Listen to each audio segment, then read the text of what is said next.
As nossas aulas permanecerão gravadas, tá? Eu vou encaminhar para o YouTube, deixar lá no arquivo.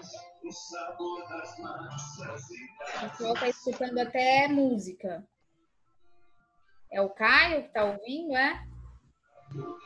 Verdade.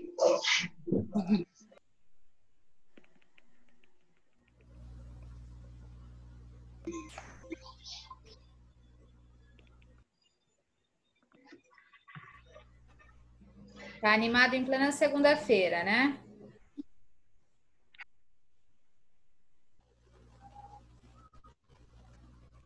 Então vamos voltando aqui, pessoal.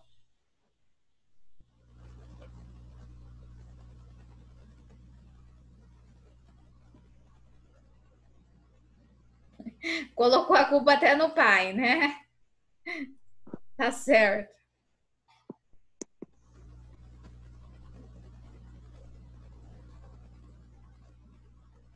Vamos lá, pessoal. Então, dando continuidade aqui, nós vamos então para a questão 7.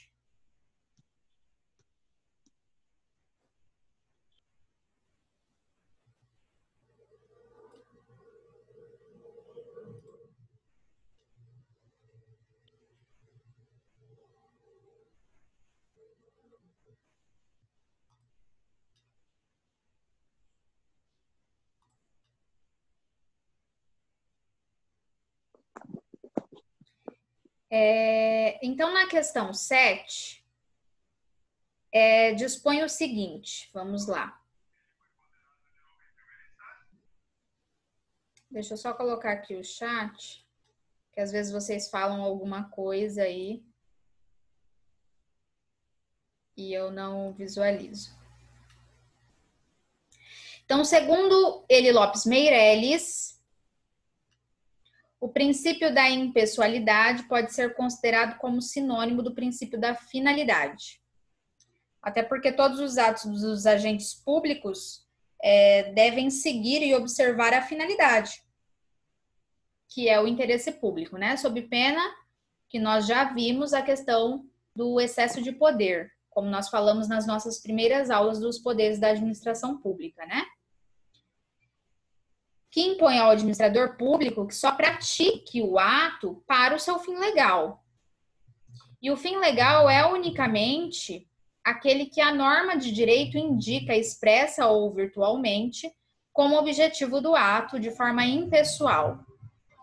Ainda, como o princípio da finalidade exige que o ato seja praticado sempre com finalidade pública, o administrador fica impedido de buscar outro objetivo ou de praticá-lo no interesse próprio ou de terceiros. Ok? Ou de terceiros. Já segundo o Celso Antônio Bandeira de Mello, a impessoalidade se confunde com o conceito do princípio pelo qual fica vedada a prática de ato administrativo sem interesse público ou conveniência para a administração, visando unicamente a satisfazer interesses privados por favoritismo ou perseguição dos agentes governamentais, sob forma de desvio de finalidade, configurando, senão, o próprio princípio Então, aqui nós teríamos que assinalar o princípio. Boa noite a todos, pessoal. O princípio que melhor se enquadraria no que está dispondo aí o conceito trazido por ambos os autores, tá ok? Aonde melhor se enquadra? Qual é o princípio que se enquadra melhor, né, nesse conceito trazido pelos doutrinadores? Qual é a alternativa correta que melhor preenche essas lacunas? É a moralidade? Voltem lá, ó. A impessoalidade, ela se confunde com qual princípio? Onde eu não posso utilizar critérios subjetivos, analisando a pessoa, eu tenho que dispor de um tratamento igualitário, né? Igualitário, sem observar quem são as pessoas que estão provocando a administração pública. Isonomia? Isonomia, que é a mesma coisa que o princípio da igualdade. Não é isso? Eu não posso perseguir os agentes públicos ou então dispor de um tratamento diferenciado negativamente, de dar favoritismo, preferência, sem qualquer tipo de justificativa, baseado em critérios subjetivos. Tá ok? Então, é o princípio da isonomia ou igualdade.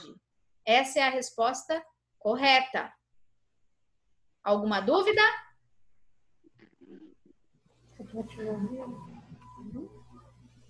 Dúvidas? Pessoal, podem habilitar o áudio caso queiram fazer perguntas, interferências, claro, relacionadas aí, né, ao nosso conteúdo. O que vocês acharam do Zoom? É melhor, não é? Ter esse contato mais próximo? Bem melhor do que eu ficar lá falando no YouTube. Vocês não podem aparecer, não podem mandar, fazer a pergunta logo de maneira direta, né? Bem melhor. A faculdade, né, a instituição, ela já está agilizando na... Sim, Caio, vai... A questão do tempo, porque a gente tem que fazer os cortes, né? Porque como nós não temos ainda a ferramenta específica, a instituição ela já está dialogando aí com a Google para que nós tenhamos uma ferramenta específica onde a gente pode estar nos horários de aula de maneira concomitante, né? Porque daí não precisaria ficar naquele esquema também do YouTube, porque é um canal só, até para que cada professor não tenha um canal, porque senão vai virar uma confusão, né? Isso que a professora Letícia passou e ela foi muito feliz nessa decisão. Então, o Zoom, ele possibilita que a gente tenha um diálogo, porque tem a questão do vídeo, dos áudios, né? E ele possibilita aulas concomitantes, né? A gente não precisaria ficar esperando e a gente pode seguir os horários de aulas. Mas como tem essa questão do tempo, por isso que a instituição ela está procurando a ferramenta para que a gente não tenha esse empecilho aí de ter que ficar marcando 3 reuniões, vocês terem que estar fazendo 3 acessos, né? Para melhorar a logística aí. Mas essa ferramenta é bem melhor, né? Eu achei até mais fácil do que mexer pelo YouTube.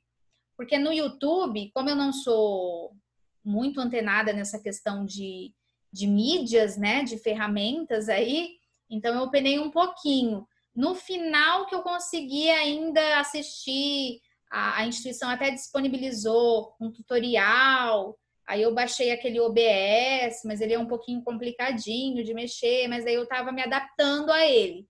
Mas no Zoom é um pouco mais fácil compartilhar a tela com vocês, então eu achei mais didático e mais fácil o mecanismo.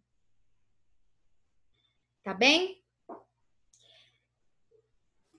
Vamos lá, então. Vamos continuar. Questão 8. Teodoro, governador de determinado estado, fez constar na publicidade de determinada obra pública realizada durante seu governo seu nome e sua fotografia, a fim de caracterizar a promoção pessoal. Olha só, essa é a pegadinha da questão, que muitos se confundiram nessa daqui, pessoal. Quando eu consto o nome e a fotografia, aonde eu estou elevando a promoção pessoal do candidato ou do agente político, que no caso é o governador, é o Teodoro, qual princípio eu afronto? Não é o princípio da impessoalidade, que está lá disposto no artigo 37, parágrafo 1º da Constituição Federal? Então, isso mesmo, Guilherme, impessoalidade. Muitos assinalaram que feriu o princípio da publicidade. Não deixa de estar correto, tá? Porém, no caso trazido na questão, foi colocado o nome e a fotografia. E a promoção era pessoal. Então, qual princípio feriu diretamente? Impessoalidade. Tá bem? Então, a alternativa correta, qual é? Eu nem vou ler todas aqui, ou vocês querem que leia? Não vou ler, não. Qual que é a alternativa correta? D. Feriu o princípio da impessoalidade, não sendo permitida na publicidade de obras públicas a promoção pessoal de autoridades ou servidores públicos. Exatamente. Essa é a alternativa correta. Tá bem?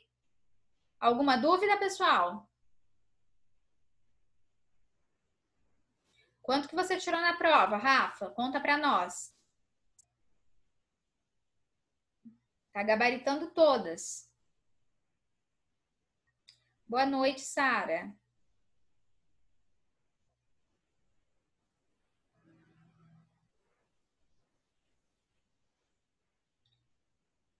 A questão 1 você errou, Caio?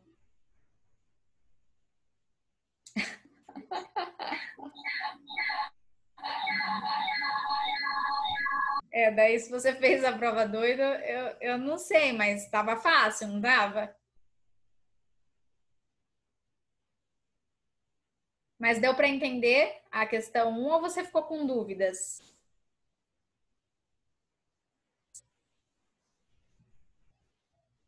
Ah, então beleza. Tranquilo, então.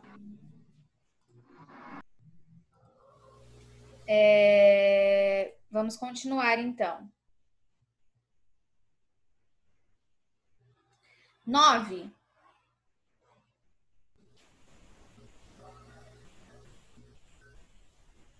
Agora nós vamos assinalar a alternativa correta segundo a lei de licitações, tá? A 866. Os membros das comissões de licitação responderão subsidiariamente por todos os atos praticados? É subsidiariamente a responsabilidade dos membros da comissão de licitação?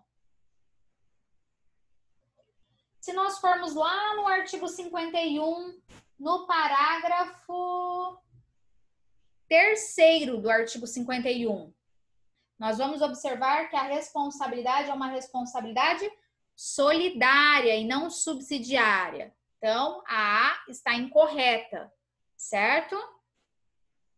Boa noite, Ângela.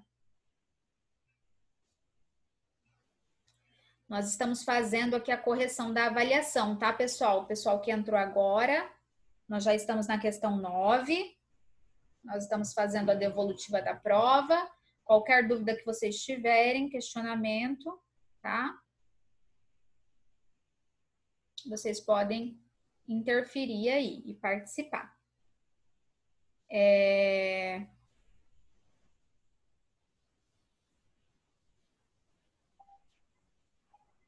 A investidura dos membros das comissões permanentes não excederá 1 ano, vedada a recondução da totalidade de seus membros no período subsequente? Aparentemente é a B, né? Porque é o artigo 51, parágrafo 4º da Lei 8666 de 93, né? Então, os membros, eles têm um prazo de 12 meses, eles poderão... Isso, tem que trocar no mínimo um membro para que seja possível exercer a função de membro da comissão no período, nos próximos 12 meses, no período subsequente, né? Eu não posso reconduzir, nomear a mesma comissão com todos os membros ocupantes nos 12 meses subsequentes. Pelo menos um deve ser trocado. Então, é a letra B, tá ok? É a letra B, a alternativa correta. A tomada de preços e a questão das penalidades nós ainda não vimos, tá? Mas estão incorretas, até porque a tomada de preço, nós vamos verificar alguns requisitos no tocante aí ao cadastramento dessas pessoas na modalidade, tá? E a última questão, o princípio da vinculação ao instrumento convocatório. Então, nós temos que assinalar a alternativa que dispõe o conceito do princípio de instrumento convocatório, tá? Qual é a alternativa que dispõe sobre o princípio do instrumento, da vinculação ao instrumento convocatório? As regras do procedimento licitatório, traçadas no instrumento de convocação, normalmente o edital, devem ser fielmente observados por todos. A administração e interessados na licitação? Sim, porque o instrumento convocatório é o edital, exceto na modalidade de convite, que é a carta convite. Então, tudo aquilo que for relativo ao instrumento convocatório, eu devo inserir neste instrumento, e as decisões, tanto da administração quanto a observância dos requisitos pelos interessados, devem estar contidas no instrumento convocatório. Há uma vinculação, né? Todos os atos estão restritos àquilo que está pré-determinado no edital. Então, a alternativa correta é a letra E.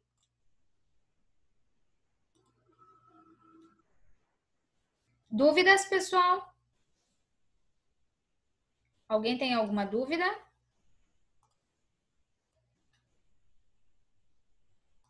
Nenhuma?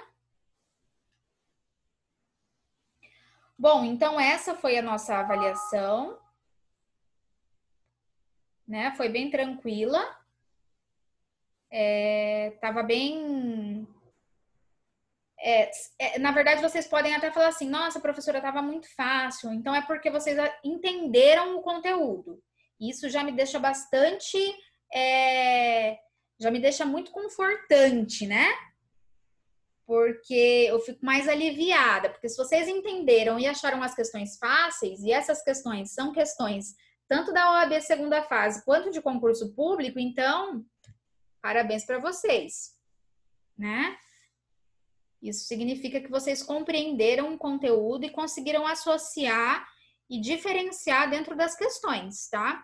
Essas questões são questões de concurso, são questões de segunda fase da OAB, onde eu apenas reinventei para que coubesse ali no molde de questões alternativas, tá? Então, muito tranquilo, que bom. Vocês têm alguma dúvida do nosso primeiro bimestre? Podemos dar sequência. Podemos continuar de onde nós paramos. Só me tirem uma dúvida.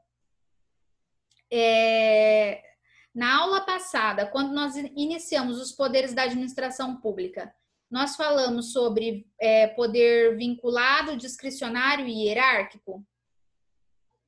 Nós tratamos desses 3 poderes? Confirmem para mim. Discricionário, vinculado e hierárquico.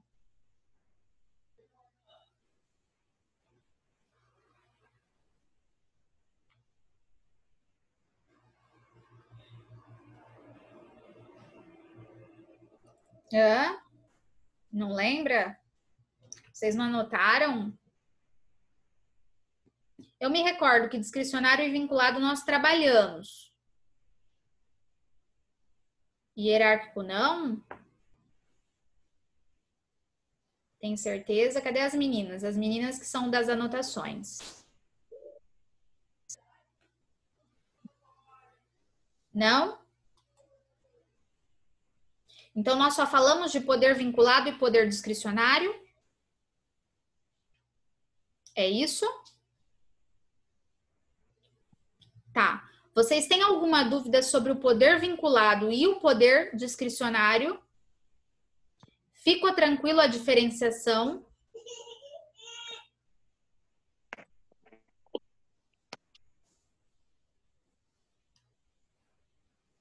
Tá bem. Hierárquico não, né?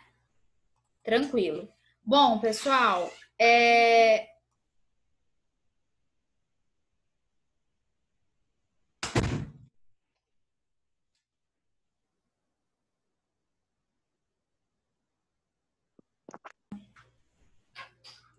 Estava recebendo uma visita aqui do Benjamin, tá? Por isso que eu desativei meu som aqui. Mas ele já saiu. Coisas que acontecem, né? No home office. Pessoal, vamos lá então. Poderes. Vocês entenderam toda aquela sistemática do poder dever, que nada mais são.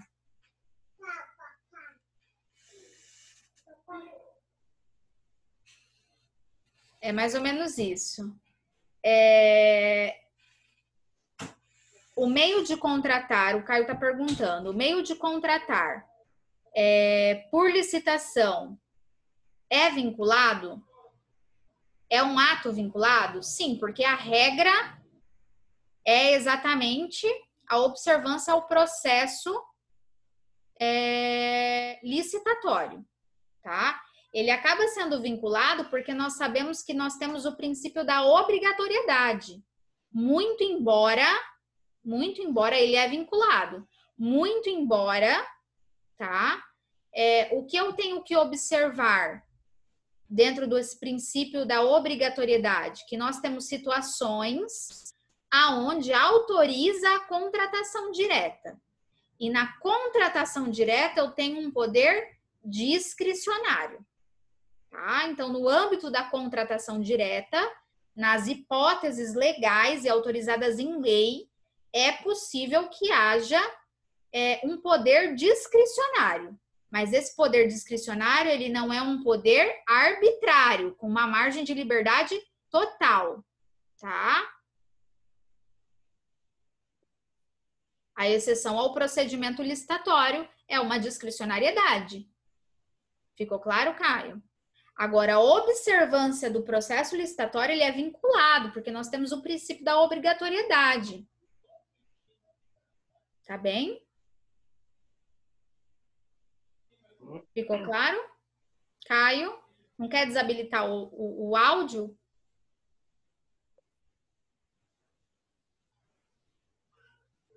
Não?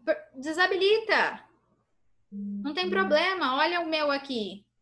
Acho que o Guilherme deu até uma indireta, que é a panela de pressão. Acho que vocês estão ouvindo. Não, prof, é que, tipo assim, tá escutando? Sim, pode falar. É que eu tenho a dúvida em relação da vincularidade da licitação. No caso, ele é obrigatório o meio, no caso que seria o meio licitatório. Daí, a exceção caracteriza a discricionariedade por poder ser dispensada, é isso? Exatamente. Por quê? Porque não é porque há uma previsão legal autorizando a contratação direta por meio de dispensa ou de inexigibilidade que eu tenho que automaticamente observar. Isso vai de acordo com a discricionariedade, com a conveniência e a oportunidade do gestor.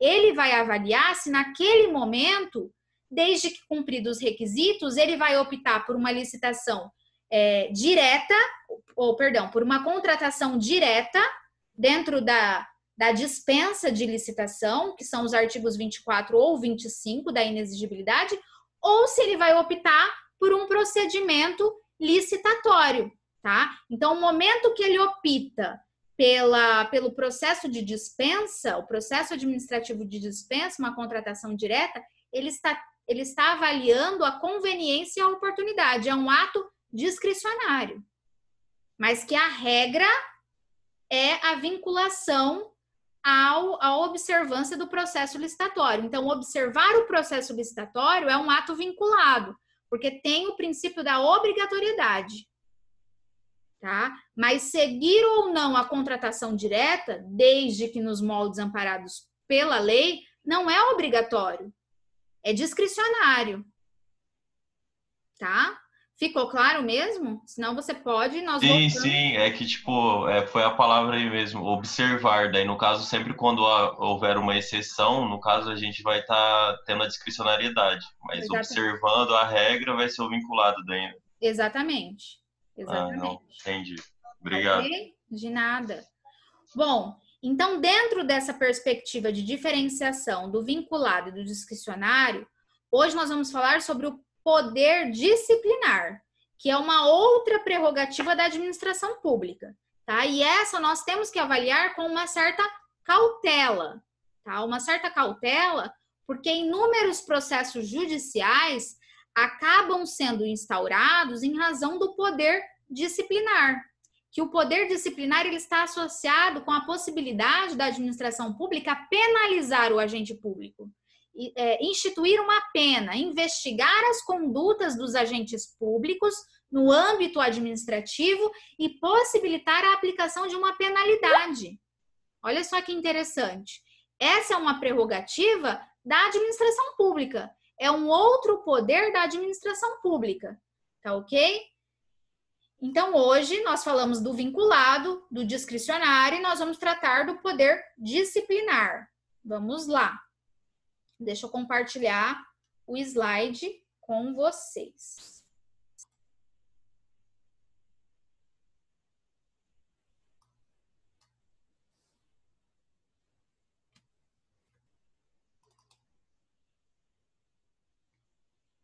Calma lá.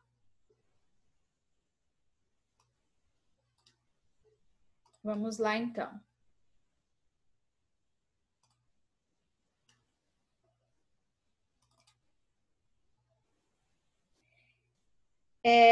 Então, nós falamos o quê? Nós falamos sobre o poder vinculado e o poder discricionário, certo? E agora nós vamos tratar sobre o poder disciplinar, tá? Depois a gente vê o hierárquico. Vamos para o disciplinar, que ele é um pouquinho mais complexo. Poder disciplinar.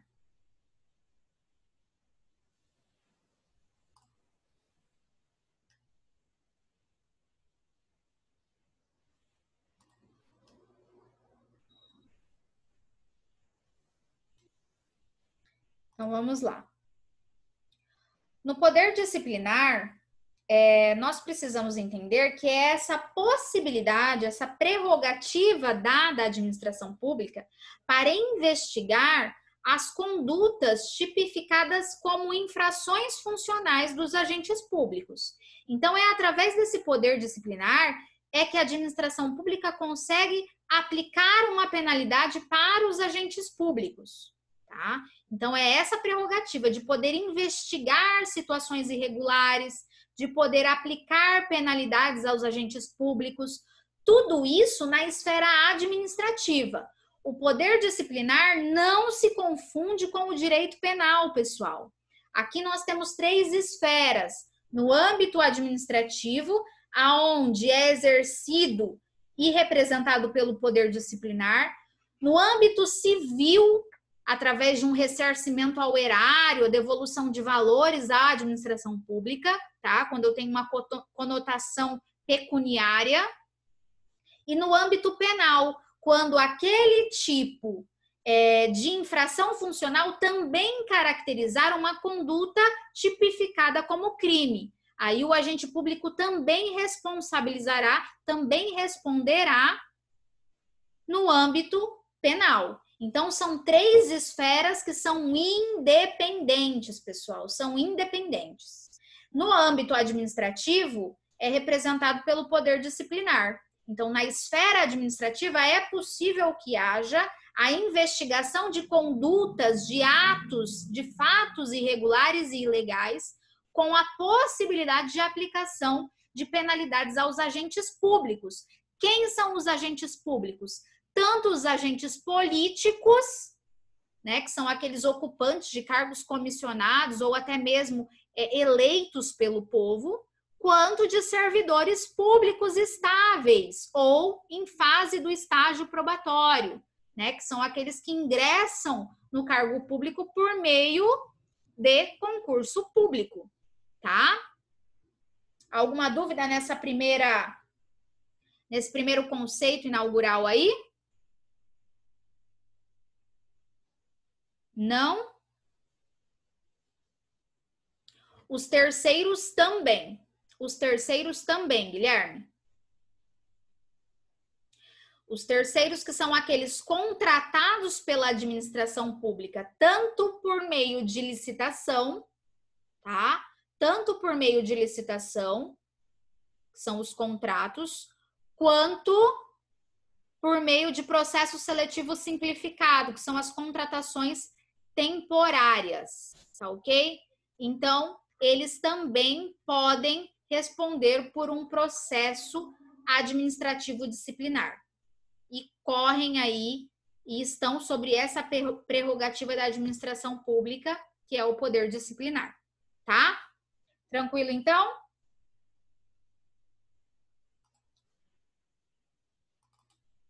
Vamos lá. Então, o poder disciplinar é exatamente essa possibilidade, de investigar condutas, fatos ilegais, condutas irregulares e possibilitar no âmbito administrativo, na esfera administrativa, a aplicação de algum tipo de penalidade.